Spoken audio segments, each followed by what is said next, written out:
Hello, everybody, and thank you for coming today. We are thrilled to have Dan Friday, glass artist extraordinaire of the Lummi Nation, who does incredible work in glass, solid, sculpted, and blown, and influenced by Italian techniques, and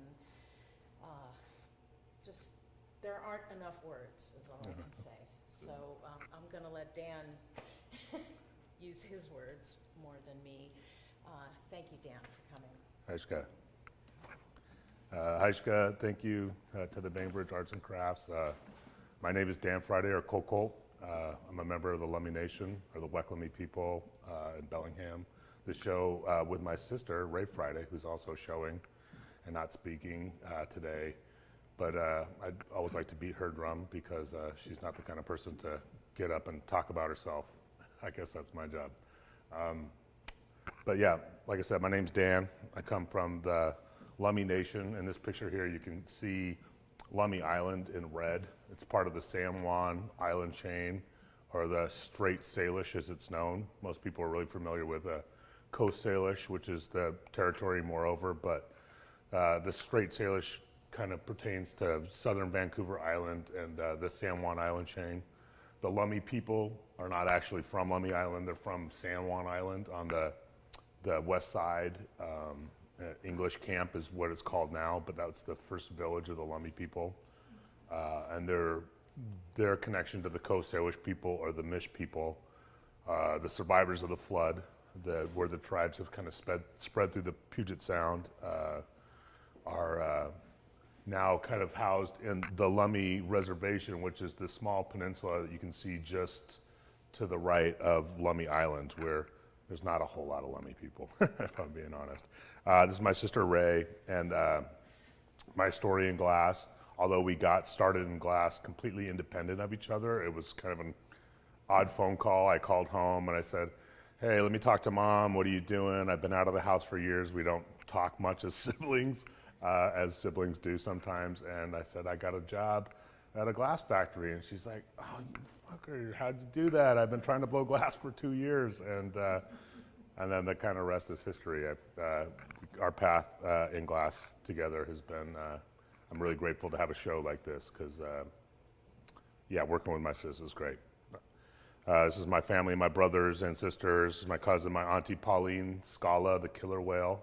She's a great historian and oral tradition keeper of our family.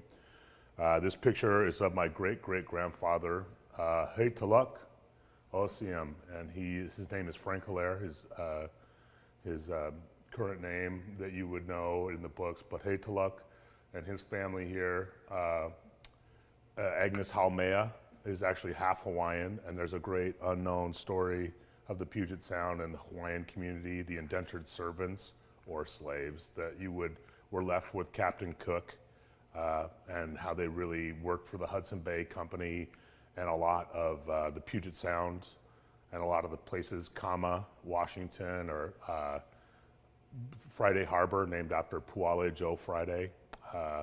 And so that we have a Hawaiian vein in our family, and it's a big, large unknown history of kind of the Puget Sound area is how it was shaped. And actually at English Camp, that first village of Swatan, the first village of the first man of Lummi, that's actually where the English, or the Pig War, was fought on San Juan Island, which is another thing. And in 1860, in that area, when the war happened, all the Hawaiians moved out of the Puget Sound area to what was Hawaii Town in Vancouver.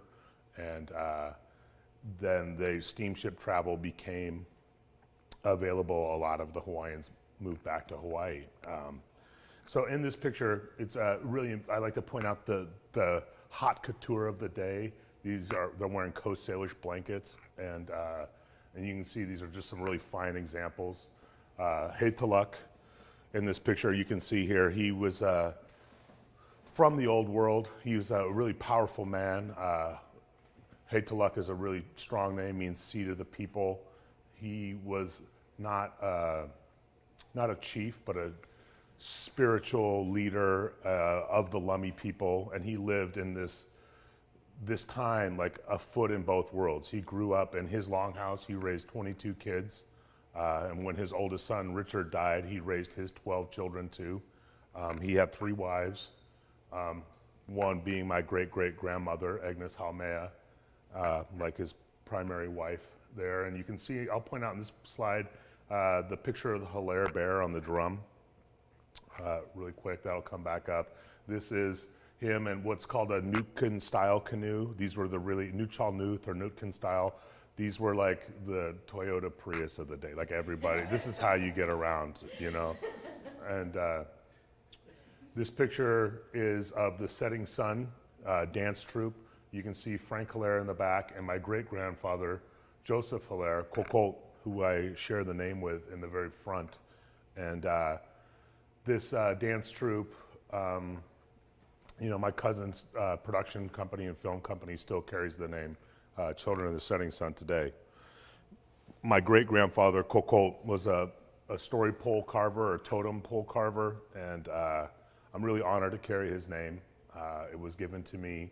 It's a really highly esteemed name in our family, and I share the name with one other person, my cousin Joe, and it means story of the war club, or the version of my name means storyteller, so it's kind of appropriate. This is him and my great-grandmother, Edna Price. She's from Nisqually. And these pictures, you know, I share these pictures, you know, because a lot of people don't have pictures of their family that go way back or have this story.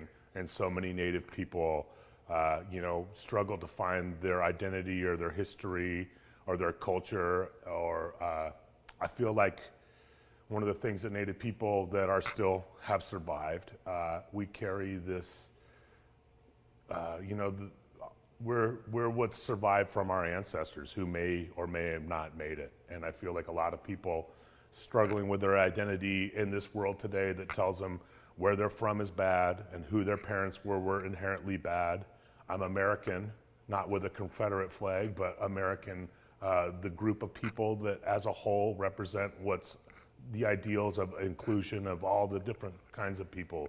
And we all have these families, and a lot of people don't have that connection to their history, or they don't, you know, I mean, I carry my ancestors with me. My ancestors still see me, and I just feel really grateful for that. My work is with knowing that I would want them to be proud. This is a picture, this is actually in Quinault, right here out on the peninsula. Joe Hilaire with one of his story poles. This one actually went to the Whatcom County Courthouse, I believe. This is Cousin Harry, because I got jokes. You got to keep it light, because you know what I mean, it can get serious when we're talking about all this stuff, but I do feel really grateful to have this tribal history in the area, and I think that as denizens of the Northwest, all the people that live here, we are lucky to have this connection to a still surviving Native culture that has survived. It's survived floods, it's survived famine, it's survived colonization, all the things that it's survived to still be here. This is the Stomach Canoe Races, which happens in July. It's been going on for hundreds of years. It happens every July. It's open to the public. You should come see. So many people, as I've traveled around the states and the world moreover, with Through Glass, it's kind of been a weird journey, but when I go to the East Coast of the Washington, of America, and all the names of the streets are named after the tribes or chiefs or all these things, and I don't see Native people. They just don't. Some of those were the first impacted by the Manifest Destiny and the move westward. The Lummi Treaty, the Point Elliott Treaty, is one of the last treaties signed in America. And so just by that timeline of being one of the their culture was allowed to survive a little more. And the fact that like in the Pueblos and in the Southwest, and the fact that there still is an indigenous population here that I feel like, I feel really fortunate to be from an area that still has that. This is a piece of glass, it's kind of hard to see. This is a cameo cut by my sister. This is my sister working at Pilchuck, where we both started sort of working in glass, and you know, about 26, 7 years ago. This is a piece of hers. This is over a ton of glass. And again, I like to beat her drum because she won't get up and be talking about herself. But this is, she's an amazing glass artist, and just another. I feel really fortunate to have her in my life. I started as a fisherman, as a mechanic, went to trade school. I had tow truck and hot rods. I was into all those things, and I walked into a glass factory when I was 20, and I kind of knew that was what was going to change the course of my life. Like going to Pilchuck really soon after, about 6 months after, meeting Preston, working on the totem pole project here, and just working at Pilchuck kind of gave me the opportunity to see working artists in glass and to see what was possible. When I walked into that factory, we were making small gift shop items, and I've always been an artist. I've always worked with my hands, and I saw a way out of what I was doing. The guys, I was trained to be a repo man. The people I worked with hated themselves and their job, and I was just like, I need to be creative in this way. And gave me a chance to meet people like my friend Nancy Callan. We're making some work for Wendy Murayama, amazing artist out of San Francisco.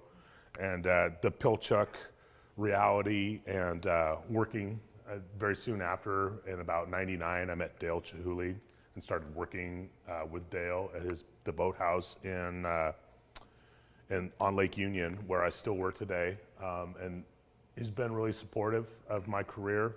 Dale's been a great mentor and an example of what working in glass and being inclusive can really be. It's great to work as an artist, to have a job, and the boss's checks aren't bouncing right now, so it's great to have a job like that. But I think just being able, glass, what I really love about glass is it's an immeasurable physical thing. So working as a job, it's not like an objective truth, but it's like you can either do it or you don't. Glass is really tricky. It's either broken or it's not. You've either pulled it off or you haven't. And I think that, like, I was using the analogy of being like a musician, to be like being a glass blower. Like, you can't read a book about how to play guitar or violin. It's just literally thousands of hours. And working with someone like Dale, working in that cottage industry, that apprenticeship sort of existence, it kind of gives you it exposes you to things you don't know you're really being exposed to in the moment. And then when you cross that bridge, you're like, I'm a little more familiar with this. These are pieces from some of my first show in 2001, I believe, with Terrence Guardapie. This is my first fishing boat from Ruben, my uncle. I actually named the boat the Rubinator, but it didn't fit. But that's my uncle Ruben. These are some of my first pieces, blown. My first show was with Terrence Guardapie, who's another good friend and Blackfoot artist at Daybreak Star, or formerly Fort Lawton in Discovery Park. As a mechanic, some of my early work, you can kind of see the gears and that reference. I was really working on a lot of gears in that piece. These are like the Gears of Time, or the Gears in the Universe sort of series, how we kind of are right where we need to be as the universe hums along. You might be standing right where you're supposed to be. So canoe paddle, this is from that show. These pictures aren't amazing because these are before. This is the 1 megapixel digital camera right here. But these are called serenades. It's called This Land Is. It's a fully glass musket. This piece is called Trail of Tears. This is from 2000. This is at Pilchuck in my cabin. I had an owl come. I found an owl in the road, and it came and stayed with me before the wildlife rescue was available. And then it flew up to the window. It turned out it wasn't as hurt as when I found it hit in the road. And I opened the door, it flew out. But it came at the end of a week of me making owls. And I'm like, well, I can't always read the writing on the wall, but I'm going to take this as a sign. And I kind of continued on that path. These are some of my owl totems, and you can see one in the show here. They're solid glass. And I don't know if you can see on the wall, but a lot of my work is solid sculpted, as opposed to the blown sculpture, which a lot of glass artists do. But I love how it it catches the light. It eats the light. Really, it has that lens effect, and it just is glass. And some of my other sculptures, like the anchors, you can tell have that more opaque, they could almost be ceramic sort of finish. But I feel like if you're gonna work with glass, I like to highlight the material of glass. This is the Hilaire bear that I showed you in that first slide of my great-great-grandfather. And these are some of the bears I make. You know, we have the bear family that we come from, the Bear clan. And these are, the first ones had legs, now they don't, because I like them to be as glassy as possible. And I just felt like it's a great, you know, a lot of my sculptures are like silhouettes or suggestive. I don't really go into the hyper realism. I feel like that's that trade-off between making super realistic and sometimes you lose the fact that it's glass. I like to let the glass kind of tell me a little bit. I mean, glass is always kind of like informing you of what you can get away with. There's like, oh, you've pushed it too far, or that sort of thing. This is a lightning bear. It's a Colchon bear, just very similar to the one in the show. Colchon, Mount Baker, as many of you in the Northwest know. This is a raven totem, raven comb. These combs are actually loom combs for weaving. To pat down the row. This is the Weklami comb. Weklami is the place of frogs, or is the name of the Lummi longhouse now, the Weklami. This is my great-grandfather, Joe Friday, or Joseph Hilaire again, and he's carving a totem pole in Pioneer Square. This is great because just out of complete coincidence, the building over his shoulder in that very window is, I'm working with an architect firm there called L&M, but that's the Norton building in a really historic building at Pioneer Square. And this is a book written by Scala, or my auntie Pauline Hilaire, about my great-grandfather and his totem poles. This is the last standing totem pole of Joseph Hilaire. It's in front of the Whatcom County Courthouse, and it's about 90% fiberglass. It's been restored multiple times. And my last show here at Bainbridge Arts and Crafts was with Ed Carrier, OCM, an esteemed elder, and just a living, just a living legacy. He remembers watching my great-grandfather carve out here at Quinault and on the peninsula. And my grandfather would sell his totems for $10 a foot. I sure wish that our family had some of those heirlooms or some of those things to pass on, but mostly they've returned to the earth, unlike this fiberglass pole. And with that being said, like after studying at the Corning Museum of Glass many times, and I've had a few residencies there, and this is the bust of Akhenaten, and it's about 3,500 to 4,000 years old. And it could have been made yesterday, and it's made with glass. And although glass is a super fragile material, it's also resilient. These pieces I made today will be around long after I'm gone, and potentially millennia. Being able to tell these Coach Taylor stories in glass brings me great pleasure. As my grandfather's ethereal poles, something like an ice sculpture, as they, return. And some people might argue that you don't restore totem poles in Alaska or in Vancouver Island. They think that that's just the pole's journey, is that it returns to the earth. They're just these transcendental sculptures. But these ones, my totems made in glass, will be around long after I'm gone. This is a forager's pole. It's got a basket and a morel, and a raven, a bear. I always use the bear a lot. This is the full circle totem, which kind of speaks about the riparian vegetation, the circle of life, the river ecosystem as they're trying to reestablish these salmon spawning grounds. They're doing a lot of dam removal right now. They're also finding that the wildlife needs access to the riverbanks when the salmon die. They drag the carcasses up into the bank. The strong riverbank is made strong by not logging up to the edge of the river, not having fences at the river, allowing that ecosystem to thrive, because they're finding one continuous symbiotic circle. Allowing the wildlife up, when the roots of the tree hold the river together, the rivers don't wash out the banks and silt up the spawning gravel, and in turn the salmon bodies decaying keeps that vegetation, keeps that bank true, because as we know, rivers like to travel.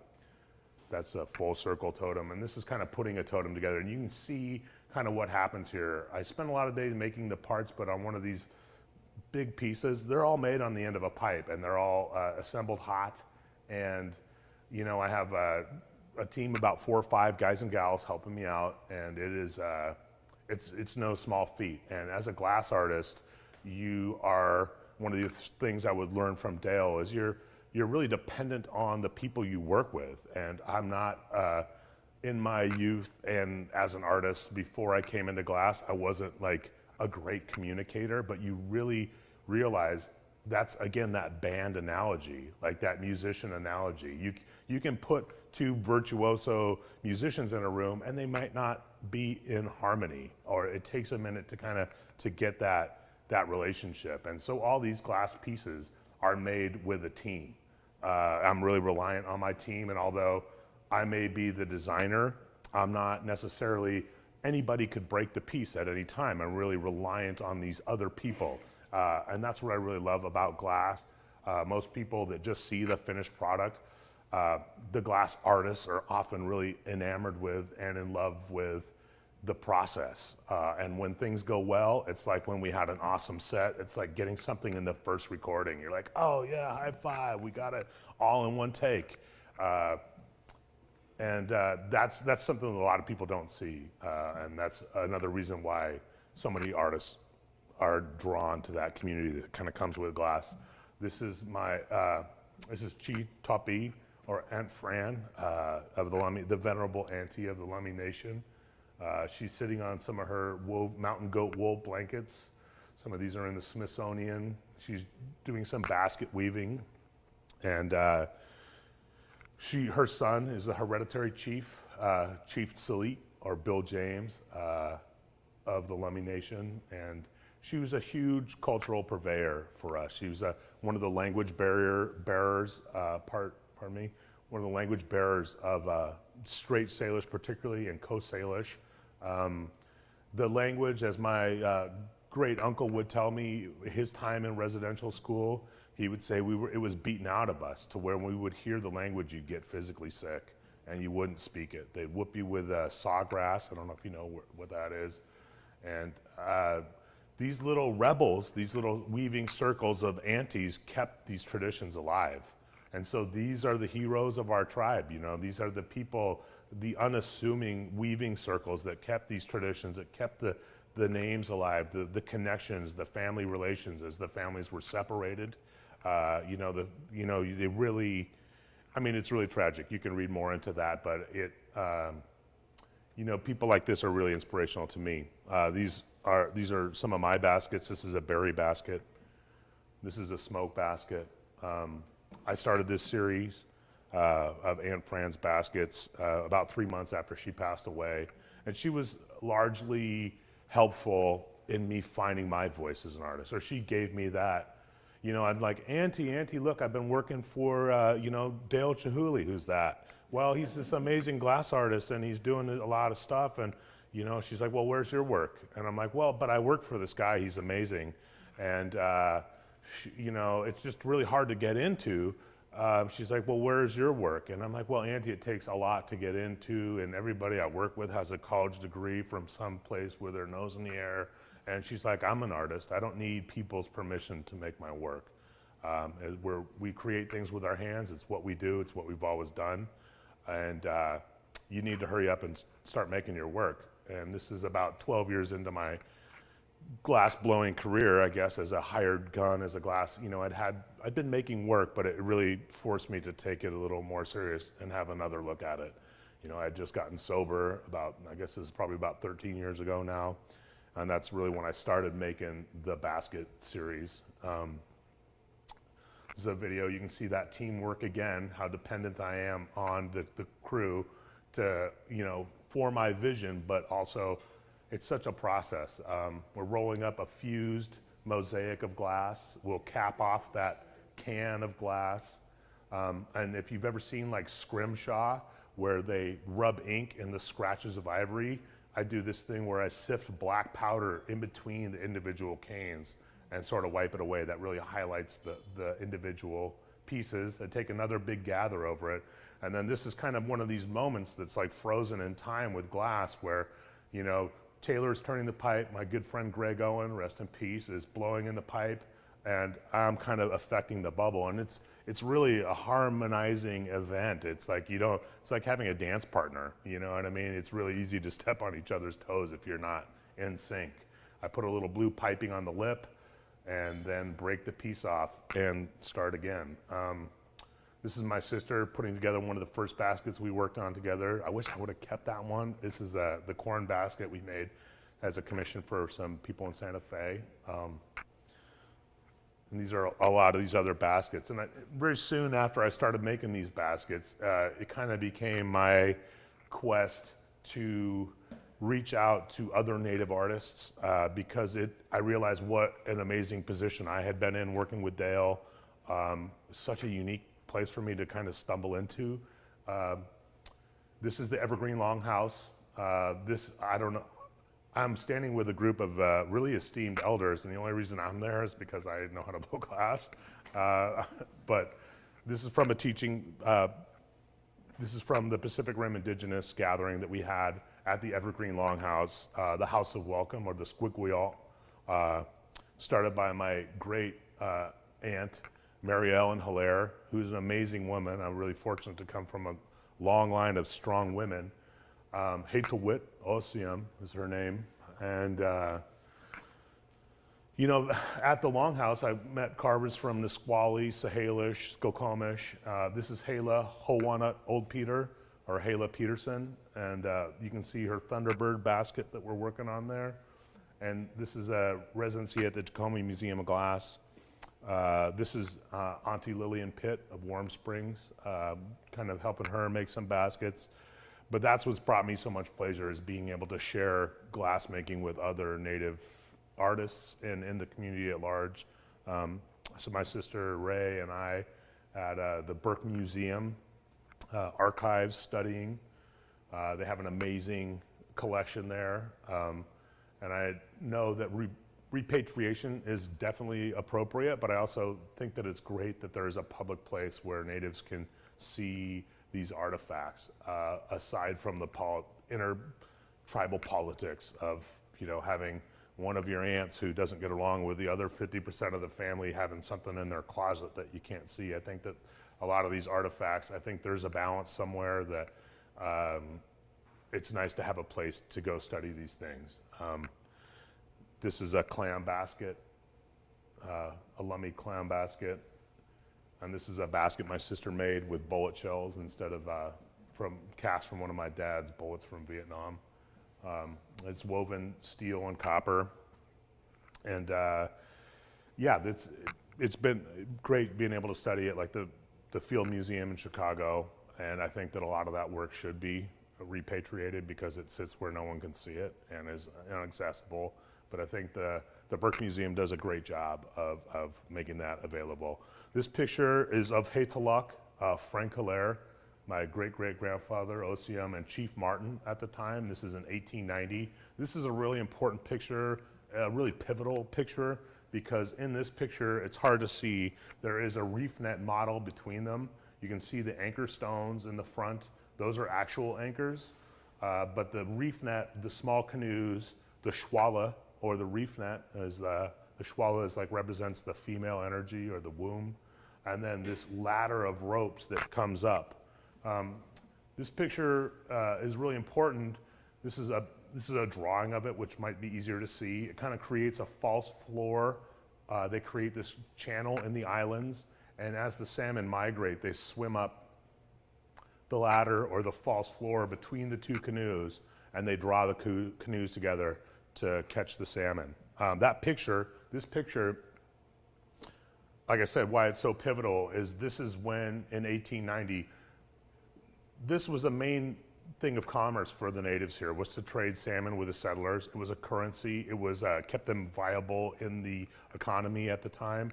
And sharing this technology spawned the commercial reef net fishing industry, or the canning reef net fishing industry, and consequently, they made it illegal for natives to reef net fish in all in Canada and Washington. So that's why this picture, where they're sharing that technology, the founders of reef net fishing is the Straight Salish, and that's, I mean, boy, I wish they probably thought they would have thought about sharing that again. This is reef net fishing in 1890 off Cherry Point, which is now in 2016, the U.S. government allowed the Lummi tribe to start reef net fishing at Cherry Point again. But it's one of those things, it's a big part of our history. This is a Tsien, or a reef net anchor, that is at the Brick Museum in their collection. And these mark the, as they do, like so much of these, like the totem poles that return to the earth, all this stuff has been lost to the tribes. But now as they do excavation underwater, like outside Haida Gwaii, they can find villages 400 feet under the ocean. They can find these reef net sites, the hereditary reef net sites of like all the tribes here. Like, look, they could prove that this is where we were, these piles of anchor stones. And this is one of the anchor stones from the museum, and this is one of the ones I make in glass. It's woven cedar bark rope, which would have been traditional. And another thing, like, people don't see the teamwork that goes into glass blowing. People often don't see another thing that is unseen is, for me personally, this kind of work is just weaving 6 feet of rope. It is an amazing task. And this is all these people must have been doing just to sustain themselves. Child labor wasn't a thing. Everybody pitched in, and to weave thousands of feet of rope. That's like, this is a bridge for me, or this is a connection for me to my ancestors. And it really, that's a really rewarding part of this work for me. These are more anchor stones. This is a shunol, or the salmon, a sockeye. These, like on the wall behind you. These are blown, I think, in 4,000 years of glass making. Some of the first things that are made are small coil mandrel glass fish, and then you just continue down the lineage of glass making for 4,000 years, and everybody has made some version of a fish. Well, this is mine. I made a lot of ugly fish to get here, but that's part of the process. This is a small video of making a fish, and you can see that teamwork sort of thing again. First I blow a bubble. A lot of them have cane on them. I add a solid head, which is really that nod to my appreciation of solid glass sculpting. But it was a way for me to make them full size, make these giant salmon, because if I were to make them solid, it's just like almost an unachievable feat. I dip the tail in a fresh ladle of glass. That's kind of a move I've coined there, and that molten glass is kind of how I finish it. I kind of sculpt the tail out of that, and put the final touches on it, and then with just a little drop of water, I sort of, that tension in the hot glass and cold water creates a small crack, and we literally break the pieces off. And so that's just an insight into how fragile glass is. Even when it's hot, it's still one of those like challenging materials to work with. This is C. Silanus, or Doug Burgess. He's a young Haida man who has been helping me for many years. He's from the Hilltop Glass program. He's putting the finishing touches on the Shwala that we hung at the Bellevue Art Museum. This is the entrance to the Museum of Northwest Art, and this kind of has a close-up of the Shwala. What you can't see is there's multiple colors because it took many different families to weave in. The Shwala was like a binding governance between the families before there was a Lummi nation or a Lummi tribe after the Treaty of Point Elliott. These families came together and worked on a common goal of catching these fish, and that's what really brought them together. And so in this model, I've kind of dyed each of the portions a different color because this was made by my sister, my mom, a bunch of people helped me with this. But you can see, I really like to point out the hoop. the willow bark hoop at the end of the schwalla or the womb, and that allows the chief of the salmon people or the tip of the spear to escape every time. And that built-in mechanism of conservation just doesn't exist in deep sea bycatch when they throw away 90% of what they catch because it wasn't what they were fishing for. That sort of, or it becomes cat food or dog food or whatever it is. But that built-in mechanism of conservation is something that you won't see in commercial fishing these days. That's the tip of the spear to the right. You know, they kind of swim in this arrow, this spear-like pattern, and allowing those big genetic breeders to escape every time was just that reverence that we had for the salmon. And the first catch of the season, they would stop fishing for a week and let a week's worth of salmon swim upstream, and then they would start fishing. They'd potlatch and ceremony on the beach, and I just hope that we can find a balance to preserve fishing for my great-great-grandchildren when they're telling a story at Bainbridge Arts and Crafts. This is the entry. This is a further view of the schwalla. This is my longhouse at Mona. You can see that the story poles or the storyboards of a longhouse, traditional Lummi longhouse, the grains of the female are really straight and the strong ones that hold the house up. And on the right side of the longhouse is all of the bent grain ones, and those are the male side. And we really are dependent on those matriarchs to kind of hold the house together. This is a Kolshan bear. It's kind of some of my exploration into neon. This is a Salish spirit. This is We Are Still Here. It's a headdress of eagle feathers, cedar bark.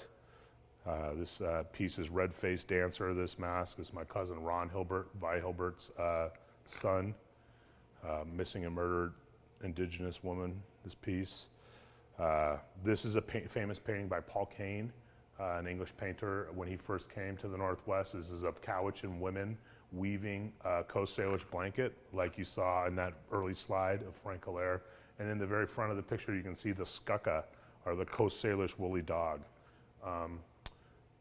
This is one of the only pictures of the skukka that exists. It's thought to have gone extinct in 1860. Largely at the hands of the Hudson Bay Blanket Company, because there was one of the things they didn't understand about the Coast Salish people is they actually were practicing this animal husbandry outside the villages. Any of these small little islands, this is where they would keep the dogs and keep them isolated from the rest of the reservation, or the village dogs, to keep that breed pure and harvest that fur. And so these Coast Salish blankets, I mean, are amazing to me. I just think they're beautiful. But it was a whole textile industry, a hand cottage textile industry that the Coast Salish people had. And only now at the Royal Museum in Vancouver or at the Burke Museum with DNA testing have they verified what the natives have said, that these blankets were made with mostly dog's fur and not all mountain goat wool. They're kind of woven in with cedar and mountain goat wool, but the fur of the dog, it's just it's a little bit of our history that's lost. I sure wish they could CRISPR up me a little skukka dog. I'd love to have one of those if anybody's listening. These are some of my blanket panels. These are unfurled cylinders. And again, back to Dale and the Hilltop program. You saw the slide of Doug Burgess, who I work with and is a great, he's in the back. We're really young. My friend Trent is in the front. We're all sort of puppies in this picture. But one of the things that Dale has done, I mean, obviously you can't argue with the legacy of his work, but one of the most amazing things he's done is start the Pilchuck Glass School and also the Hilltop Glass program, where glass and art itself is not like trade school, but you may at the end of it find a path for your life, and being able to share that with young people. I hire a lot of these young kids to help me with my green money today, and it's more than money. It's not a job. It's kind of making the decision to become an artist is a gamble, and there's not always a big payoff at the end. But that being able to share that with people is like artwork has really saved my life. This is the first Lummi Youth Retreat at Pilchuck. This is a program I started with Tina Alfiero This is probably about 6 or 7 years ago, maybe 6 years ago, and this is from the Lummi Youth Academy and the Lummi High School. This is a thing we did with Naya in Portland at Lynn Reed's studio. And just bringing these Native kids into Glasses is kind of this is my chance to hold the door open for the people that have held the door open for me. I didn't just get here I got here by the graces of a really loving community, and I didn't get here alone. And I think a lot of people have that similar story. This is my sister. One of her talents that, again, you won't see here in this studio, she's an amazing teacher. And teaching these Native kids how to blow glass, like I said, it's not a career path necessarily, but glass, the magic of glass and the Hilltop program and these programs, glass is a material that keeps you in the moment in the way that other things don't. It either works or it doesn't. It doesn't care about your feelings. It's hot, you may get burned, and you have to communicate. And being able to keep you in the moment, you're not worried about yesterday, you're not caught up about tomorrow, you're either focused or you're not. And I feel like working with kids with on the spectrum or any of these, it's a great tool, or it's a great retreat to kind of find that quiet place where you're 100% in one moment. These two girls grew up on Lummi, going to school in the same portable schools, and they're from different sides of the reservation where proverbially, like, their families just don't talk, and they're from different families, and we don't talk to them, they don't talk to us. And after a session at Pilchuck, these two girls might have been best friends, and they were completely aware of each other their whole life and had never hung out. And after this retreat, that's why I do things like this. This is the Hilltop program, again at Pilchuck. This is my family today. This is the view from Hales Pass at Lummi of the setting sun, which is large in our story. And yeah, Heishka, thanks for coming. I really do appreciate that. Awesome.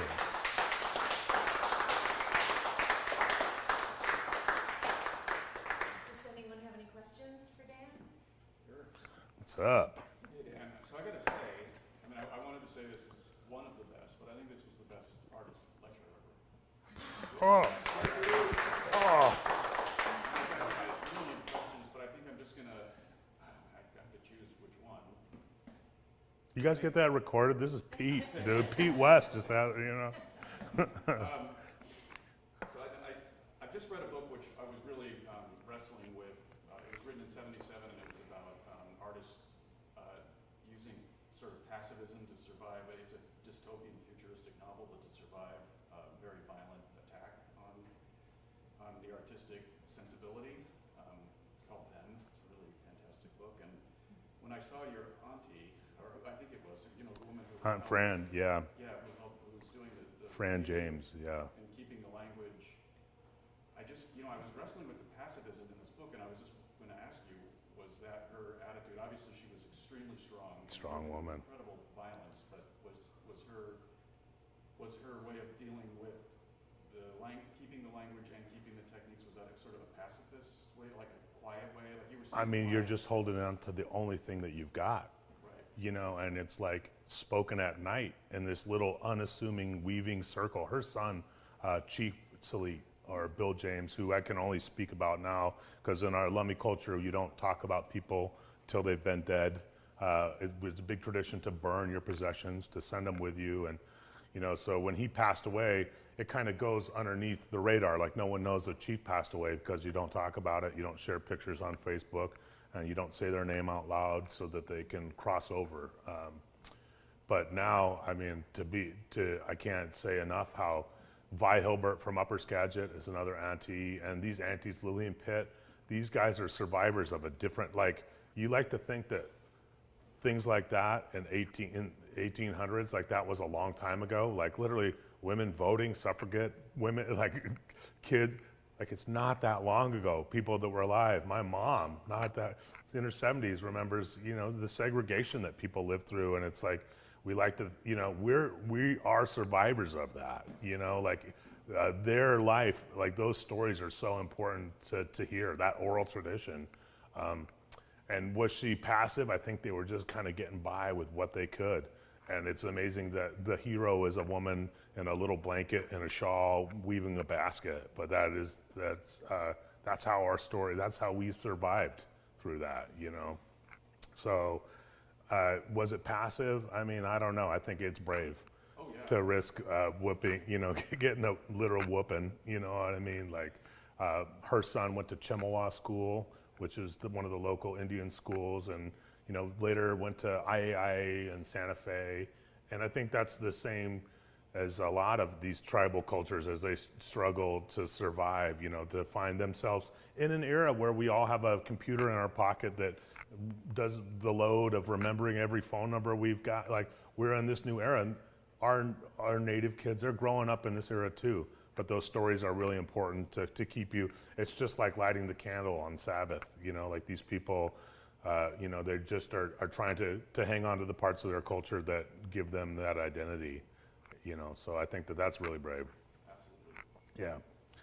Please, Barbara. You were so lucky, as you said, to have those photographs of Yeah. your family. Yeah. And I've never seen those types of beautiful clothing and patterns. Yeah, you wouldn't know the whole textile industry of Coast Salish blankets. It took, so in the tribal tradition, if you've been to a powwow today or a potlatch and everybody hands out fleece blankets, that's a carrying on of that tradition, because to get that gifting culture, much like in Japan, they have these potlatches where they out-gift each other and like, who spent the most and what did you give me?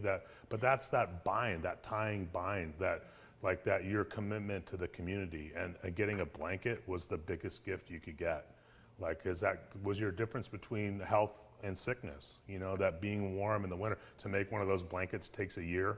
You know, it's like, it was a really esteemed gift when these people had very little possessions that weren't potentially communal possessions. Yeah, a blanket was a really status item. And now they give out fleece blankets by the hundreds, but I think that carrying over of that, you know, continuing of that culture. I mean, look at the Pendleton Blanket Company. They've made a whole living off of the native blanket design and pattern and that sort of thing. Do any of those kinds of clothes exist anywhere in museums?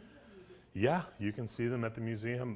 The Dancing Regalia of the Setting Sun Dance Troupe, they have an amazing version of it at the Burke Museum. And kids today, like, the culture is having you may not see it. That's why I would invite you guys all to go to the Stomach or any of these events. The kids today, these longhouses out here, Port Gamble, Suquamish, they're making these things. And it's they're also like Louis Gong, making the running shoes for Brooks. There's a lot of Manitoba Boot Company. There's a lot of native re-emergence of native fashion. I mean, they've borrowed so much, like Pendleton, they've borrowed so much from native design and fashion along the way. Yellowhawk, Bethany Yellowbone too. There's a bunch of different, bunch of different native designers. If you ever go to Santa Fe Indian Market, they have an amazing fashion show. Yeah, Yeah. Sorry. I'm curious, when Edward Curtis was photographing Indian tribes, did he get up to the Yeah, there's one photo named Lummi Woman, which is great. Dale, who I work for, has an amazing collection of Curtis photos or prints, glycine or silver prints, I believe they're called, or something like that.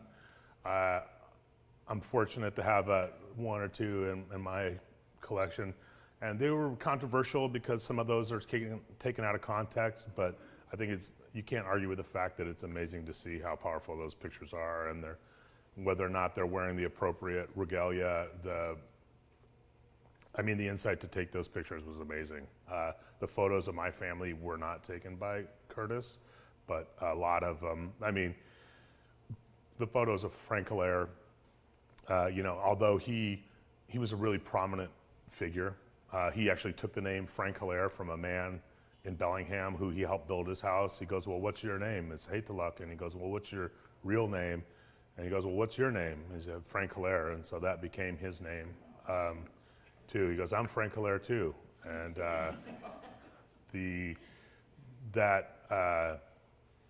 you know, those pictures were controversial, but that window into that time is these pictures are priceless to me. I've literally, there's hundreds of them. And because he was such a prominent figure at the time, there's a lot of photographs of him. And he was a slave, which means something different in Lummi or native cultures to be a slave.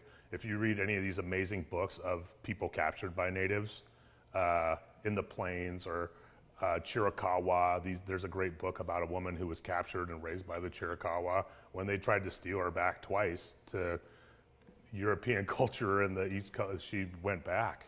And being a slave meant something different. He was just of a low caste, and he escaped from Vancouver Island in Saanich. His brothers were trying to kill him because he inherited a really powerful name in the family. And he swam from Vancouver Island when he was a boy on a log over to Lummi, and his mother was Lummi and was raised as a low caste member, but became a very powerful person. And those pictures of him wouldn't be around. You know, we just are really fortunate that the Whatcom Museum there has kind of given us free reign with him. I got one more. Yeah. Other work as opposed to history. Yeah. I've always loved these feathers. Oh, thank you. And I mean, they're, you know, a feather is so light. Yeah. You make very light ones too, but these are so, you know, I didn't really have a way to describe them until I saw that image of Hilaire. Yeah, one of my, either my great-grandfather or my grandfather, the headdress or regalia, yeah. That was, suddenly I understood. Yeah. I mean, at least I had a reference. I mean, Yeah. they're amazing, these pieces. Well, it's glass is kind of, it has that fragile thing, but it's also really, you know, that big feather up there, it's such a delicate thing, but it's made with immense brute force. So it's such a crazy juxtapose.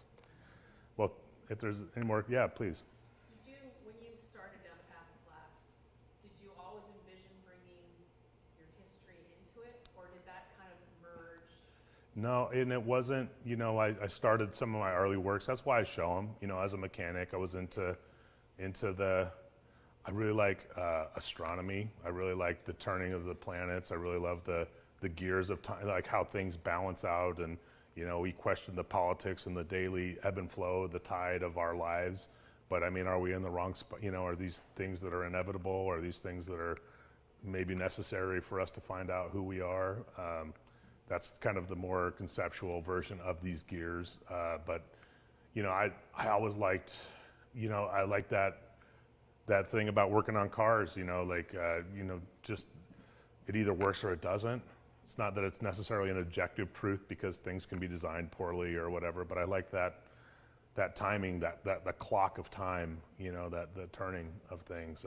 And so that early work is kind of where I went. And, you know, as I kind of came into myself as an artist, like speaking with Aunt Fran and just, you know, it's so beneficial for me. I find so much value in learning and you know, the amount of weaving I've done and carving and just, I feel like that connects me to my ancestors. Was it more of an evolution or a switch? Well, I mean, Turning on or discovering? I think you just got to keep digging. Like, I mean, I think it's gradual. And as you look back, you see one page to the next slide goes pretty quick, but it happens, you know, down the path a little bit in my life. Yeah. Yeah, thank you. I had a question just in terms of the techniques that you use. Were you focused in the very beginning on learning to glow and then over time moved into the solid working? Yeah. Away? You know, working with Pinot was a large part of the solid transition, and just I spent so much of my career making these on-center blown. That's how you have to become familiar with the technique, just the material. It's like this material exploration, and we're using so many of these Venetian techniques. It's such a hard medium to find your voice in, though. But you literally have to pound out 1,000 hours of like Mary Had a Little Lamb on the trombone before anybody wants to come to your recital, right? And glass is a lot like that. Like it's, you know, it's a tough medium to find your voice in because it's such a technical craft or skill, and it takes years to kind of develop.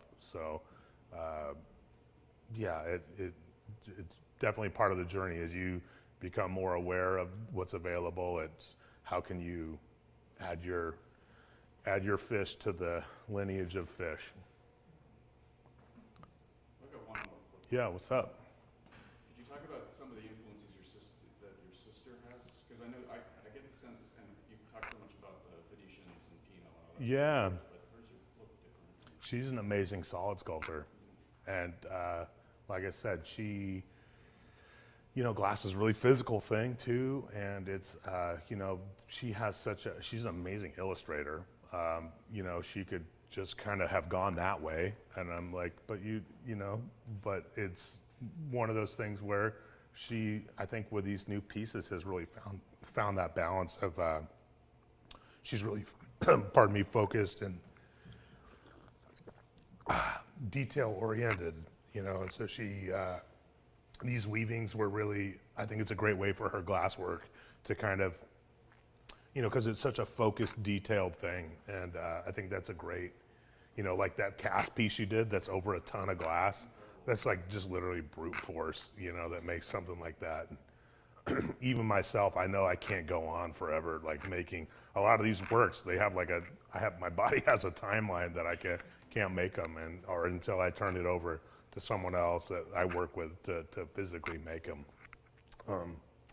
But yeah, her, I think that these pieces really speak to, like, I mean, just the hours it takes to coal work. These people have no idea. And then to go and get, to harvest the cedar, like there's like 2 months of the year where the cedar is harvestable, and then you can't use the cedar from that year. You've got to wait and let it cure for a year before you start weaving. I mean, like I said, just making 6 feet of rope, there's 16, 20 feet of rope on that anchor. That takes so long to make, and like, you just have such a new respect. It's like, my ancestors like struggled to live, like just the amount of time, like everybody's ancestor, your ancestors traveled through it's amazing that we're here. It's amazing that there's so many of us, 8 billion. I mean, it's like the amount of energy it takes to get to where you are, so I think I'm really proud of her, and I love these pieces.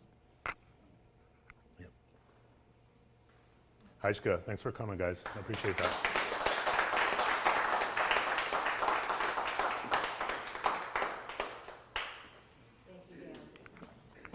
Yeah, no problem. Thanks for coming, Peter. Good to see you, buddy.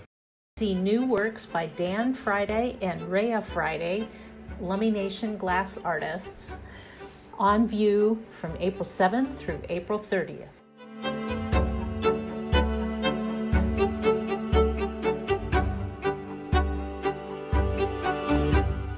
We hope you'll stop in soon to see new works by Dan Friday and Rhea Friday, Lummi Nation glass artists, on view from April 7th through